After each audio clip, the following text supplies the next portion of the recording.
Hello, dear friends. My name is Dorothy May, and I'm 73 years old. What I'm about to share with you might sound like something from a soap opera, but every word is true. It's about how the most painful moment of my life became the catalyst for the most empowering chapter I never knew I needed. Asterisk if you're over 60 and have ever felt overlooked, undervalued, or written off by your own family, please stay with me. This story might change how you see your own worth. And if you find value in what I'm sharing, I'd be grateful if you could subscribe to this channel. Your support means the world to storytellers like me who believe our experiences matter, no matter our age. Asterisk, it was a Tuesday morning in March when my world crumbled. I remember it so clearly because I was making blueberry pancakes, Harold's favorite, just like I'd done every Tuesday for 47 years of marriage. The kitchen smelled like vanilla and butter, and sunlight was streaming through the gingham curtains I'd sewn myself back in 1978. Asterisk Harold Jr., we called him. Junior stormed into the kitchen with papers clutched in his fists. His face was red, not from the cold morning air, but from rage. My eldest son had inherited his father's broad shoulders, but somehow missed out on his gentle heart. Asterisk, Mother, we need to talk, he said, throwing the papers on my kitchen table, scattering flour everywhere. Asterisk, those papers were the deed to our family home, the same house where I'd raised Junior and his 3 siblings, where I'd nursed my late husband Harold through his final illness, where every corner held 60 years of memories. Asterisk Junior, what's this about? I asked, my hands still covered in pancake batter. Asterisk, it's about reality, Mother. You can't live here alone anymore. Mildred and I have found you a nice little apartment at Sunset Manor. It's time. Asterisk Sunset Manor. I knew that place. It was where elderly folks went when their families were done with them. Small rooms, shared bathrooms, and the smell of disinfectant trying to mask decades of loneliness. Asterisk, but Junior, this is my home. Your father and I, asterisk, Dad's been gone for 3 years. Mother, 3 years. You're living in the past, and frankly, it's becoming an embarrassment. Asterisk, an embarrassment. Its own mother, an embarrassment. Asterisk, I maintain this house perfectly well. I said, my voice trembling. I pay my bills, I keep my garden. Asterisk, you're 73 years old. Do you know what this house is worth? What we could do with that money? My kids need college funds, and Mildred wants to renovate our kitchen. This house is sitting here like a monument to dead people. Asterisk, that's when he said it. The words that would haunt me for months but ultimately set me free. Asterisk, if you don't sign these papers and move to Sunset Manor by next month, you're dead to me. Dead to all of us. We're done pretending to care about your stubborn nostalgia. Asterisk, I stood there, flour-covered, hands shaking, staring at my firstborn child. The same boy I'd rocked through colic, taught to ride a bicycle, helped with homework, celebrated at his wedding, and loved unconditionally for over 5 decades. Asterisk Junior, you don't mean that? Asterisk, try me, Mother. Sign the papers, or lose your family. Forever. Asterisk, he left those papers on my table and walked out, letting the screen door slam so hard it rattled the windows. I sank into Harold's old chair and cried until I had no tears left. Asterisk, for 2 weeks. I wandered through that house like a ghost. I'd pick up Harold's reading glasses, still sitting on his nightstand, and wonder if Junior was right. Maybe I was, living in the past. Maybe I was just a burden, an old woman clinging to memories while the world moved on without her. Asterisk, I called my daughter Margaret in California. She was always the gentler one, the peacemaker. Asterisk, oh, Mama. She sighed when I told her what happened. Junior's been talking to all of us. He says you're not safe alone, that you're getting forgetful. Asterisk, forgetful. Margaret, I balance my checkbook to the penny. I remember every birthday, every anniversary. What exactly am I forgetting? Asterisk, well, ... Maybe it's not about forgetting. Maybe it's about letting go. Asterisk, letting go. Even my sweet Margaret had been recruited to Junior's cause. Asterisk, my youngest, Robert, was stationed overseas with the Army. when I finally reached him on a crackling international line. His response broke my heart even further. Asterisk, Mom, I'm sorry, but I can't get involved. I'm dealing with my own problems here. Maybe Junior's right. Maybe it's time. Asterisk, only Thomas, my third child, showed any sympathy. But he was struggling with his own family's financial problems and couldn't offer more than kind words. Asterisk, that night, I sat in Harold's chair with a cup of chamomile tea and really looked around my home. The wallpaper we'd hung together in 1967, the family photos covering every surface. The garden Harold had planted for our 10th anniversary, now a magnificent display of roses, tomatoes, and herbs that the neighbors constantly admired. Asterisk, this wasn't just a house. This was a legacy. This was proof that Harold and I had built something beautiful together. Asterisk, and that's when it hit me. If Junior thought I was dead to him, maybe it was time for Dorothy May to come back to life for herself. Asterisk. The next morning, I did something I hadn't done in years.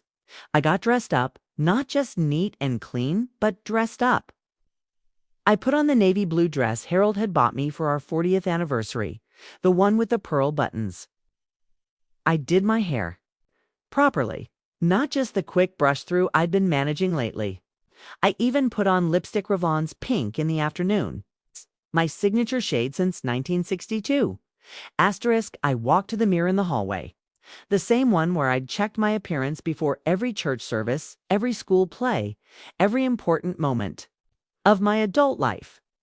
Asterisk, Dorothy May, I said to my reflection, if you're going to be dead to them, you might as well be alive for yourself. Asterisk, I had $47,000 in savings money Harold and I had scrimped and saved for decades. It's planning for emergencies, or maybe a trip to see the grandchildren. I also had this house, which according to Junior's constant hints was worth quite a bit more. Then we'd paid for it in 1965. Asterisk, but more than that. I had something my children seemed to have forgotten. I had a lifetime of skills, experience, and knowledge. Asterisk, for 30 years before Harold got sick, I'd run the household finances while also working part-time at 3 different jobs. I'd been a seamstress, taking in alterations and custom work. I'd sold my preserves and baked goods at the farmer's market every Saturday. I'd even taught piano lessons to neighborhood children. Asterisk, I wasn't just Harold's wife or Junior's mother. I was Dorothy May, and Dorothy May had talents. Asterisk, that afternoon, I called Clarence Mitchell, our family lawyer. Clarence was older than Moses and had handled our legal affairs since Harold and I bought the house. Asterisk, Dorothy. Honey, what can I do for you? Asterisk, Clarence. I need to know exactly what my rights are regarding this house. And I need to know what my options are if I decide my children aren't entitled to 1 red cent of my money. Asterisk, there was a long pause. Dorothy, has something happened? Asterisk, I told him everything. When I finished, Clarence was quiet for so long I thought the line had gone dead. Asterisk, Dorothy, he finally said, you don't owe those children anything. This house is yours, bought and paid for. Your savings are yours. And frankly, if Junior thinks he can bully you into giving up your independence, he's got another thing coming. Asterisk, what would you suggest, Clarence? Asterisk, well, if I were in your shoes, I'd show them exactly what dead to me looks like from both sides. Asterisk, for readers who've ever felt dismissed by their own families. I hope you'll join our community by subscribing, because what happened next proves that being underestimated can be the greatest gift life gives you. Asterisk, I started small. The next day, I drove to the library and checked out books on starting a business, managing finances, and something called social media marketing. The librarian, a sweet girl named Patricia, who couldn't have been more than 30, looked surprised. Asterisk, double quotes, Mrs. Henderson. Are you thinking of starting a business? Asterisk, Patricia, I'm thinking of starting a life. Asterisk, I spent hours at those library computers learning about things I'd never imagined. Websites, online stores, something called Instagram where people shared pictures of their daily lives. It was like discovering a whole new world had been built while I was focused on taking care of everyone else. Asterisk, that weekend, I did something that would have horrified the old Dorothy May. I called a photographer. Asterisk, I want professional pictures taken. I told the young man who answered the phone, pictures of me cooking, gardening, sewing, pictures of my hands working, my face concentrating. I want pictures that show who I really am. Asterisk, the photographer, a boy named Danny who reminded me of Robert at that age, came to my house the following Tuesday. He spent 3 hours capturing me in my element-needing bread dough, tending my tomato plants, sitting at my sewing machine, working on a quilt. Asterisk, Mrs. Henderson. He said as he packed up his equipment, I've photographed a lot of people, but there's something special about these shots. You'll light up when you're creating things. Asterisk, that night. I looked through the digital proofs he'd sent to my email address, something else I'd learned at the library. He was right. In those pictures, I didn't look like a lonely old widow. I looked like a woman who knew exactly what she was doing. Asterisk, while Junior waited for me to cave and sign his papers, I was busy building something he never could have imagined. Asterisk first. I reached out to every woman I knew from church, the community center, and the neighborhood. I asked them what they missed most about the old days. The answers were remarkably consistent. Homemade food that actually tasted like something, clothes that fit properly and lasted more than one season, and gardens that produced real vegetables, instead of the pale, tasteless things from the grocery store. Asterisk, I started with what I knew best, preserves and baked goods. But instead of just selling them at the farmer's market, I created what Patricia at the library helped me call a brand. Asterisk, Dorothy May's Kitchen, where old-fashioned quality never goes out of style. Asterisk, I designed labels for my preserves using vintage fonts and colors that reminded people of their grandmother's kitchens. I wrote little stories on each label about the recipes, how my strawberry jam used berries from plants Harold had helped me transplant from his mother's garden, how my bread recipe had been passed down from my great-grandmother who'd survived the Great Depression. Asterisk, but the real breakthrough came when I discovered something called farm-to-table dining. Apparently, what I'd been doing my whole life, cooking with ingredients I grew myself, was now a trend that fancy restaurants charged premium prices for. Asterisk, I started small, selling my goods online through a website Danny the photographer helped me create. The first order was for 6 jars of my peach preserves, shipped to a woman in Oregon who'd found me through something called Google search. That first sale felt like winning the lottery within 3 months. I was shipping preserves, pickles, and baked goods all over the country. My story, the woman who turned heartbreak into homemade success, seemed to resonate with people. They weren't just buying my products. They were buying hope. But the real money came from an unexpected source, my sewing skills. One day, a customer who'd bought my preserves sent me a message through my website. Her daughter was getting married, and she was desperate to find someone who could make a wedding dress like they used to make them. She'd seen my story, knew I was a seamstress, and wondered if I might be interested. Asterisk, the dress took me 6 weeks to complete. It was ivory silk with hand-sewn pearl beadwork, a fitted bodice, and a cathedral train that required nearly 40 yards of fabric. I worked on it in Harold's old workshop, which I'd converted into a proper sewing room. Asterisk. When the bride's mother came to pick up the dress, she cried. Asterisk, Mrs. Henderson, this is the most beautiful dress I've ever seen. My daughter is going to feel like a princess. Asterisk, she paid me $3,200 for that dress, more than I'd made in 6 months. At any of my old part-time jobs, asterisk word spread through social media, another mystery I'd finally figured out. Soon I was booking custom sewing projects months in advance. Wedding dresses, christening gowns, prom dresses for girls whose mothers wanted something special, not something mass-produced in a factory overseas. Asterisk, I hired 2 other women from the church to help with the simpler projects. Ethel Morrison, whose husband had passed the year before, and Ruby Jackson, who was struggling to make ends meet on her Social Security. We called ourselves the Golden Needle Society, and we were booked solid. Asterisk, the final piece of my business. Empire came from the most unlikely source. My garden, asterisk, a food blogger from the city had ordered my tomato preserves and was so impressed that she asked if she could visit my garden for a photo shoot. She was writing an article about heritage vegetables and wanted to feature my heirloom tomatoes. Asterisk when the article was published. It included a paragraph about how I saved seeds from plants that had been in my family for generations, how my Cherokee purple tomatoes were descendants of plants my great-grandfather had grown in Tennessee. Asterisk. The response was overwhelming.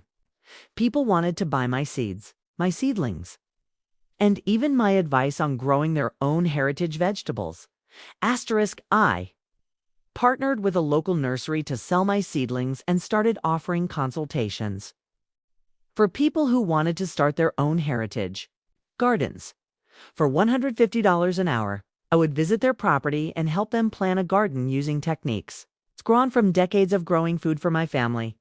Asterisk, the irony wasn't lost on me. Junior had always rolled his eyes at my old-fashioned ways. Now, those same old-fashioned ways were earning me more money than I'd ever seen in my life. Asterisk, by Christmas 9 months after Junior had declared me dead to him, I was running a business that was bringing in over $15,000 a month. I had a waiting list for custom sewing projects. My preserves were being sold in boutique stores across 3 states. And my garden consulting business was booked through the following spring. Asterisk, I'd also lost 30 pounds, bought a new wardrobe that actually fit my personality instead of my age, and started taking ballroom dancing lessons at the community center. Asterisk Harold would have been proud, not just of the money, but of the woman I'd become. The woman I'd always been, but had forgotten while I was busy taking care of everyone else. Asterisk, that's when Junior showed up at my door, just like he had 9 months earlier. But this time, he wasn't alone. Mildred was with him, along with Margaret, who'd flown in from California, and Thomas. Asterisk, I was in my sewing room, putting the finishing touches on a Quinceañera dress for a customer in Texas, when I heard the knock. Through the window, I could see all 4 of them standing on my porch, looking uncertain. Asterisk, I took my time walking to the door. I was wearing a new dress I'd made for myself, emerald green with a flattering Align cut. My hair was styled in a way that took 10 years off my appearance. Asterisk Junior, I said, opening the door but not stepping aside to let them in. Margaret, Thomas, Mildred. I nodded to each of them. What can I do for you? Junior looked uncomfortable. Good mother. We need to talk. Asterisk about what? Asterisk about ... things. About what happened last spring. Asterisk, I smiled. Not a warm, maternal smile. A businesswoman's smile. Asterisk. Oh, you mean when you told me I was dead to you unless I signed over my house and moved to Sunset Manor? Asterisk, Margaret stepped forward. Mama, we didn't know. Asterisk didn't know what? That I was capable of taking care of myself. That I had value beyond being your father's wife and your mother. Asterisk mother, Junior said, his voice taking on that patronizing tone I now recognized as manipulation. We were worried about you. We thought, asterisk, you thought you could bully me into giving up everything Harold and I worked for so you could renovate your kitchen. Asterisk, the silence stretched on. Finally, Thomas spoke up. Asterisk, Mom, we made a mistake. We're sorry. Asterisk, I studied my children. Margaret looked genuinely remorseful. Thomas seemed embarrassed. Junior just looked frustrated, like a salesman whose pitch wasn't working. Asterisk. Would you like to see what I've been doing since I became dead to you? Asked. Asterisk, before they could answer, I led them through my house. I showed them my sewing room, where 3 wedding dresses in various stages of completion hung like promises of other people's happy endings. I showed them my office, Harold's old den where I managed my online business, kept my books, and planned my next ventures. Asterisk, I walked them through my garden, explaining how my Cherokee purple tomatoes were featured in Southern Living magazine, and how my heritage seed business was expanding to include flowers and herbs. Asterisk, finally. I sat them down in my living room, the room Junior had dismissed as a monument to dead people, and showed them my financial statements. Asterisk, in 9 months. I'd earned more money than Harold and I had ever seen in a single year during our entire marriage. Asterisk, how? All Junior managed to say asterisk by remembering who I was before I became who you needed me to be. Asterisk, if you're inspired by stories of people finding their strength after being written off, please subscribe and share this channel because the best part of this story is still coming. Asterisk, I looked at my 4 children, these adults I'd raised. To be independent and strong, I've realized they'd never seen me as anything more than their caretaker. Asterisk, here's what's going to happen, I said, settling back in Harold's chair with the confidence of a woman who'd discovered her worth. Junior, you can forget about this house. It's not for sale, and it's not going to be for sale. When I die, hopefully many years from now, will go to whoever has shown me the most respect and love in my final years. Junior started to protest, but I held up my hand. You had your chance to speak 9 months ago. Now it's my turn. Turn to Margaret. Maggie, you've always been caught in the middle, trying to keep peace. I understand that, but neutrality, in the face of cruelty, is its own form of cruelty. Asterisk, Margaret's eyes filled with tears. Mama, I'm sorry. Should have stood up for you. Asterisk, yes, you should have. But now you know better, so you can do better. I looked at Thomas. Tommy, I understand you had your own problems, but family means showing up even when it's inconvenient. Asterisk, finally, I turned to Junior, the son I'd loved first and longest, the one who'd broken my heart so completely that it had forced me to rebuild. It's stronger. Asterisk, Junior, you taught me something valuable. You taught me that unconditional love is actually conditional. It requires respect to survive.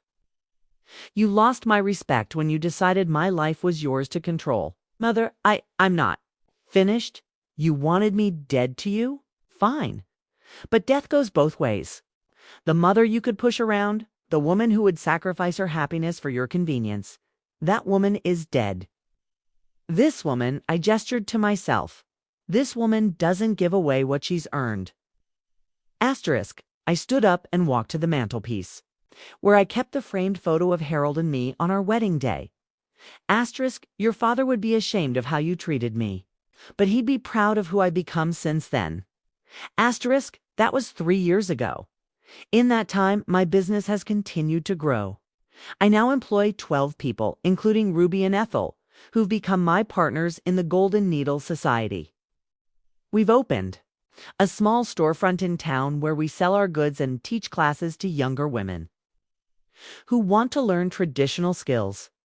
Asterisk, Margaret moved back from California last year and works as my business manager. She says she wants her daughter to know her grandmother as the strong, independent woman I really am, not the self-sacrificing martyr I used to be. Asterisk. Margaret moved back from California last year and works as my business manager.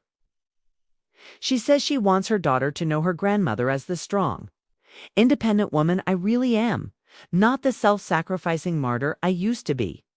Asterisk, Thomas visits regularly and has brought his children to learn gardening from me.